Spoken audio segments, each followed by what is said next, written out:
Olá, muito boa noite para você. O Ponto e Contraponto está no ar. E hoje o meu convidado é o doutor em educação Márcio Iabi. Ele foi até a Europa para conduzir uma pesquisa que traça paralelos importantes entre a educação da Finlândia, o país mais feliz do mundo, e a do Brasil, além de apontar caminhos para o setor no nosso país. Boa noite, Márcio. Seja muito bem-vindo ao nosso programa. Boa noite, Stella. Um prazer. Márcio, para a gente começar, eu gostaria que você me contasse o que te motivou a fazer essa pesquisa comparativa. Ok. Tudo começa no IFAL. Eu sou professor do Instituto Federal de Alagoas e em 2016, alguns professores que fizeram parte de um programa lá na Finlândia voltaram e começaram a ministrar palestras sobre a Finlândia. E em um evento do IFAL também, naquele ano, veio alguns educadores da Finlândia. E eu comecei a conhecer a Finlândia.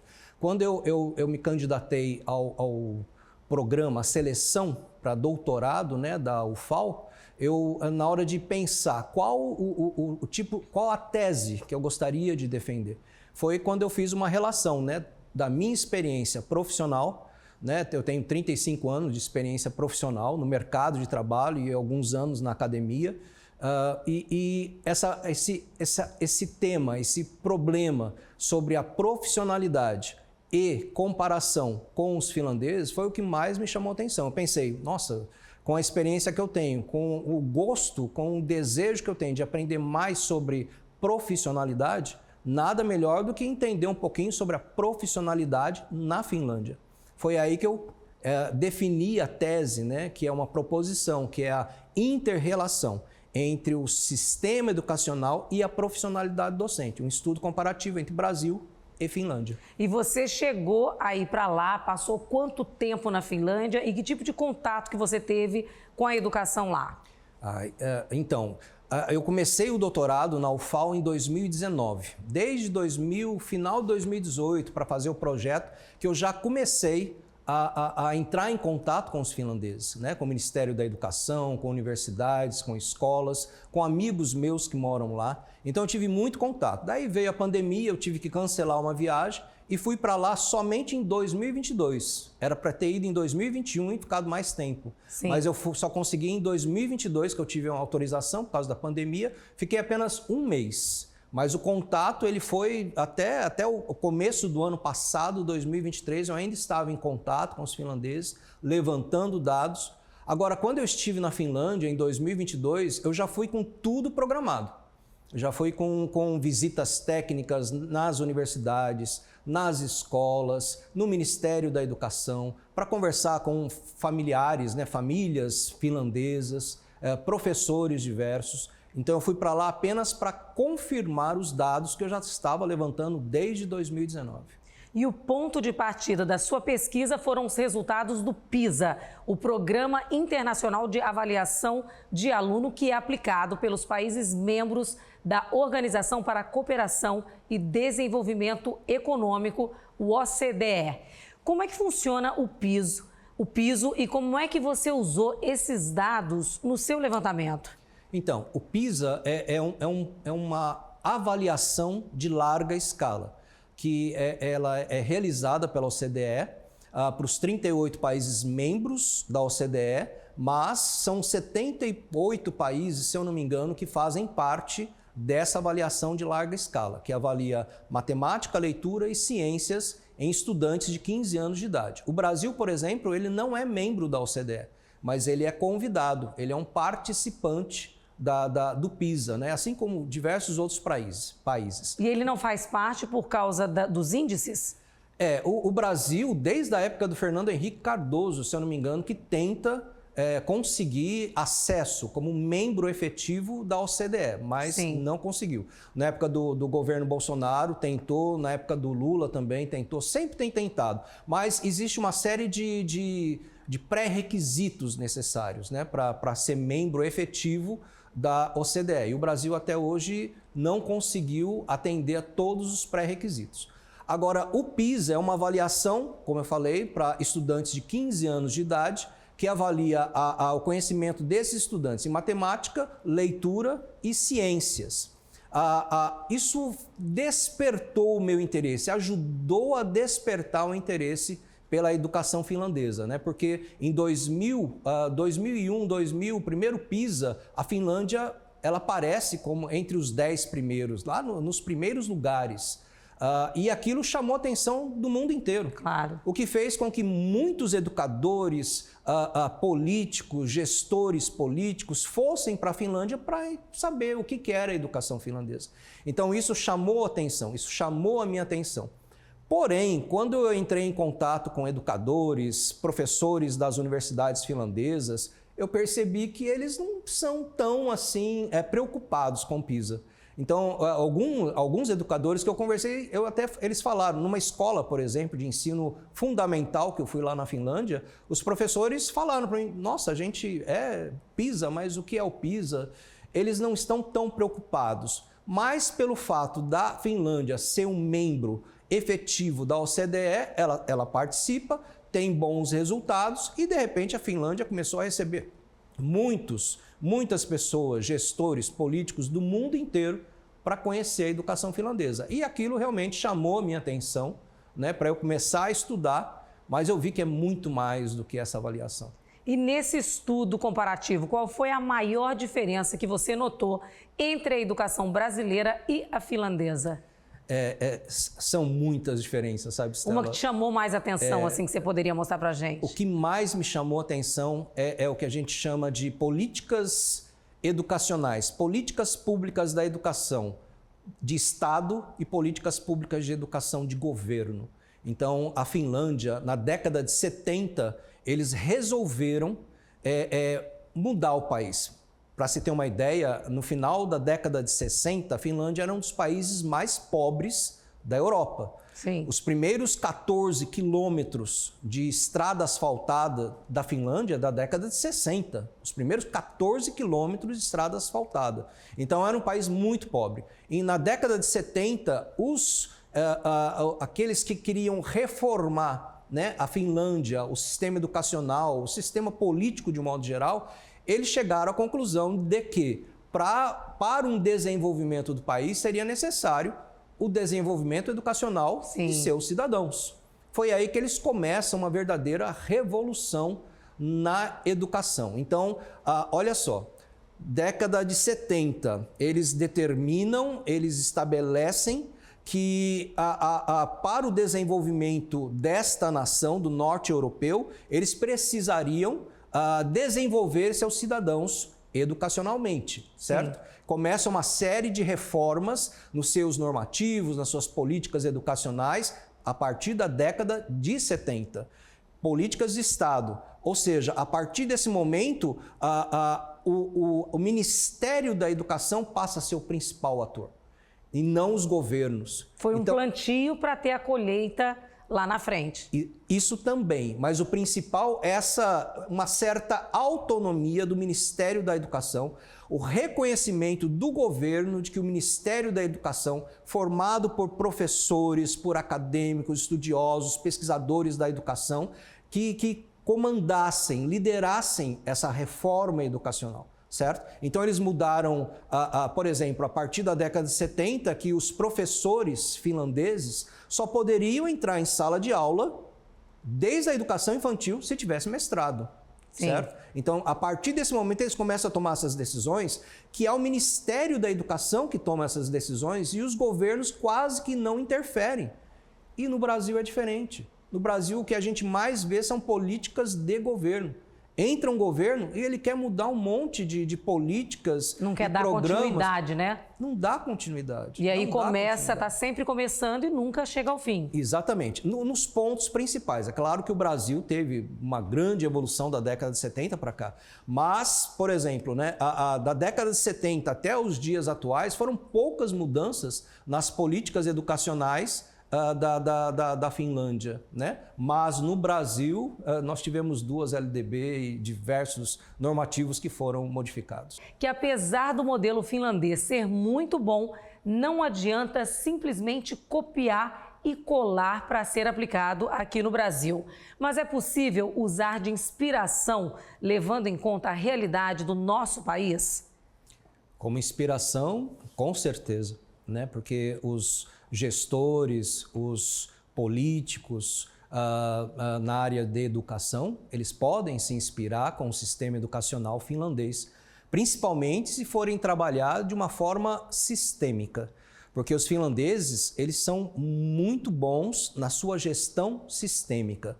Os professores finlandeses, eles sabem, eles têm uma consciência e um engajamento até ético com respeito à sua missão, ao seu propósito dentro da sociedade finlandesa. Eles se consideram agentes de transformação social. Olha. E isso é muito bacana, porque e se você pegar os países que têm sido um dos primeiros lugares no PISA atualmente, como Singapura, que foi o primeiro lugar, o valor que eles dão para os professores, a forma como eles formam seus professores, é algo extremamente inspirador, que nós deveríamos fazer isso também. Infelizmente, não é o que acontece no Brasil, né? E na sua opinião, quais lições são possíveis de tirar dessa análise? A principal lição realmente é a valorização, o reconhecimento dos professores. Eu fiquei encantado lá na Finlândia, né? Nas escolas, nas universidades, encantado por causa da profissionalidade dos professores e dos gestores em educação. Uma universidade que eu conheci lá, que hoje em dia até mantém uma grande amizade, parceria com essa instituição educacional, é a Turku University of Applied Sciences, que é uma universidade de ciências aplicadas. Quando eu fui lá conhecer, eu fiquei impressionado, porque todas as universidades lá são públicas. Olha. Porém, todas as reuniões que marcaram comigo acontecia na hora exata, me mostraram toda a universidade, na hora do almoço nós tínhamos 13 minutos aproximadamente para almoçar. Daí a gestora que estava me apresentando falou assim: Márcio, nós temos 13 minutos para almoçar. Eu falei assim, agora eu quero ver. Daí nós almoçamos em 12 minutos, comemos sobremesa, chegamos na hora certa e o professor já estava nos aguardando para a entrevista. Olha que bacana. Então, apesar de ser pública, eles são altamente profissionais. E organizados, né? Extremamente organizados, planejados. A Finlândia, as instituições educacionais têm planejamento para até o ano de 2030. Todos os sites que você entrar de universidades finlandesas públicas, tanto as acadêmicas de pesquisa como as de ciências aplicadas, todas elas têm lá o seu planejamento até 2030. Olha. E tratando principalmente da sustentabilidade, que é o principal ponto que eu vi, a preocupação até das escolas infantis. As crianças, elas eram ensinadas como cuidar do planeta.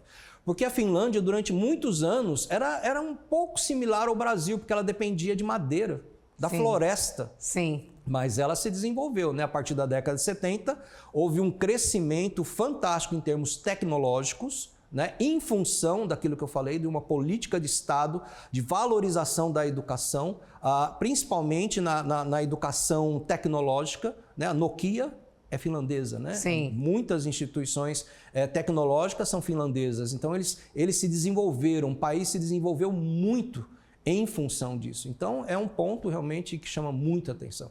E, Márcio, como pesquisador, como é que você avalia o estado geral da educação aqui no nosso país? No seu artigo, você cita a diferença entre os resultados do PISA entre os estudantes daqui do Brasil e os da Finlândia.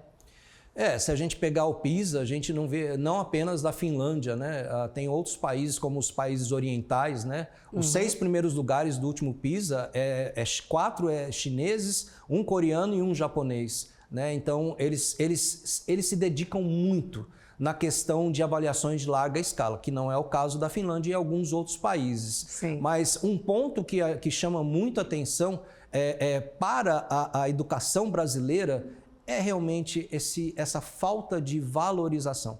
Olha, para você ter uma ideia, Estela, no século XVI, existia um bispo da Finlândia que traduziu a Bíblia do latim para o finlandês. E a partir daquele momento estabeleceram que os finlandeses, para casar, não podia ser analfabeto. Sim. Então, desde o século XVI, 1548, que os finlandeses investem, eles promovem a alfabetização das pessoas, para que elas leiam a Bíblia.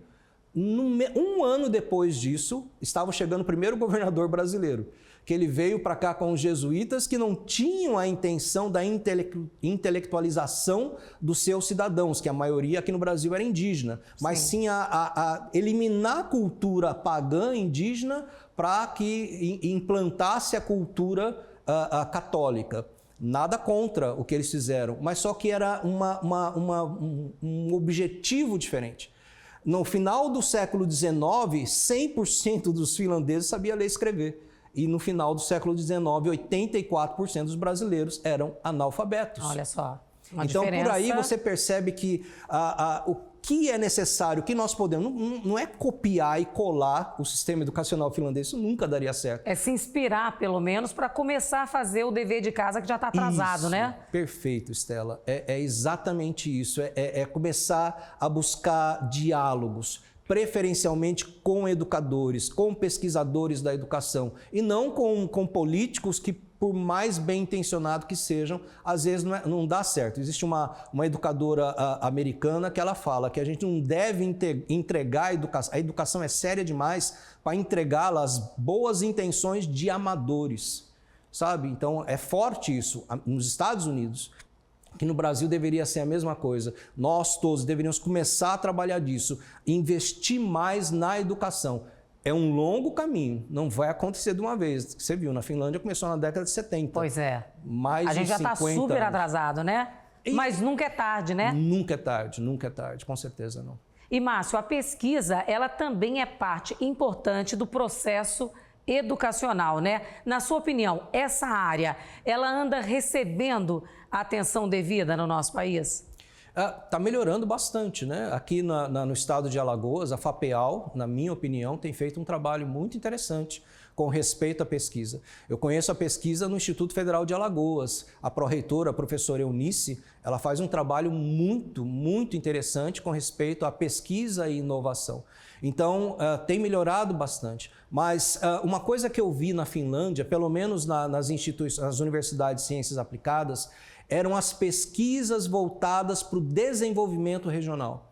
Então, não eram pesquisas apenas voltadas para o conhecimento humano, ou voltadas para a sociologia, ou para a pedagogia, mas pesquisas voltadas para a didática em sala de aula. Como os professores conseguem ser mais efetivos com os seus estudantes, desde a infância até a universidade. É por isso que lá na Finlândia os professores têm o mesmo status que médico, só para você ter uma ideia. Pois é, devem ser chamados de doutores, né? Eu não sei se eles são chamados de doutores, mas tem essa coisa do respeito. Altamente. Lá existe uma prova que é tipo um Enem, e até 2022, que é o dado que eu tenho, a seleção para a universidade de formação de professores era mais concorrida do que da médica. Olha só. Agora tem uma diferença também. A nossa formação de professores aqui no Brasil, ela tem uma carga horária de 3.200 horas. Sim. Na Finlândia é 8.100 horas. Meu Deus. Até poder entrar em sala de aula e ensinar. E, Márcio, você acredita que no futuro a gente vai ver a educação sendo valorizada aqui no Brasil?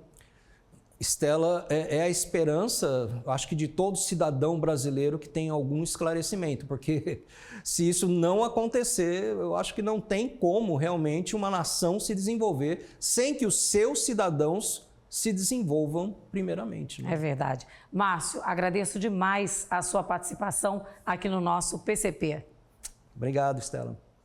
É isso, né, gente? E a você de casa, gratidão pela sua companhia. Para rever essa edição, é só acessar o nosso canal no YouTube, TV Ponta Verde SBT. Tenha uma ótima noite e até o próximo sábado, à 13h com agenda e às 19h aqui no Ponto e Contraponto. Tchau, tchau.